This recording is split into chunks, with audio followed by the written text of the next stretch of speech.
Alright, and we're back. So I'm going to take a piece of tape and I'm just going to line it up to the edges of these points here. It's pretty hard to see when you trace without the tape, so that's why I'm adding tape, just so we can see when it traces. So we're going to put it in the machine, and we want it to be flush to the back and flush to the left. And that's really important because that's how you're going to get it straight. So flush back and flush left.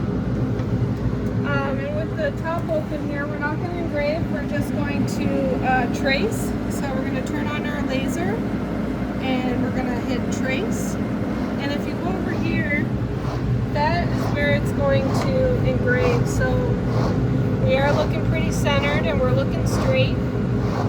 So we're going to come over to the interface. We're just going to turn off our dot laser and turn off trace. And then we're going to park that laser home again. So now that we're all squared away, we're just going to remove the tape and stick it back in there again.